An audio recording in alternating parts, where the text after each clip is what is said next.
It was supposed to be a quiet luxury party, just A-listers, champagne, and a view of Monaco. But when Keanu stepped aboard, dressed down in his usual jeans and humility, the head waiter sneered, "Sir, the staff entrance is in the back." Everyone turned. Laughter, phones out. But Keanu? He just smiled and walked away, straight into the cockpit. Minutes later, the yacht lurched. The engines shut off. The music stopped. The same waiter screamed, "Who's messing with the controls?" Keanu stepped forward, holding the captain's key. "You were saying?" But what Keanu did next shocked everyone. The yacht fell into an eerie silence. All eyes were locked on Keanu Reeves, standing tall in the captain's chair, spinning the captain's key on his finger like a gunslinger. The waiter's face turned pale. You can't be in here," he stammered. Keanu's voice was calm.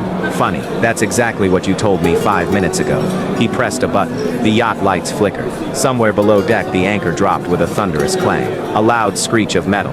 The engines were dead. The luxury party had just turned into a hostage situation, and Keanu Reeves was in control. Gasps echoed from the guests. The Hollywood elite huddled near the champagne table, unsure if they were watching a scene from John Wick 5 or living it. The arrogant waiter, now trembling, tried to charge at Keanu, but the security crew, who'd just arrived on deck, froze when they saw him.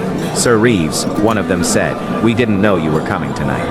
Keanu smirked. "Apparently neither did your staff." Flashback, just hours earlier.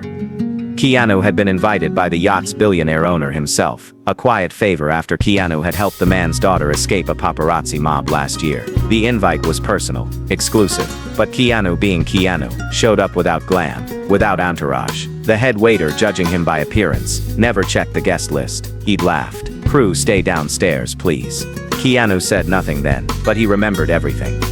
Back to the present. With everyone watching, Keanu turned the captain's key again. The engines roared back to life. "I could have left," he said, stepping away from the helm. "But then I realized, humiliation is only cruel when it goes one way." He walked over to the waiter, now red-faced, and handed him a towel. "You'll need this," Keanu said. Why? The waiter asked. Keanu pointed toward the pool deck.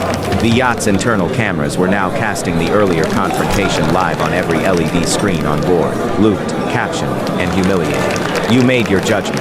Let the guests make theirs," Keanu said, then turned to leave. But before stepping off the deck, he looked back.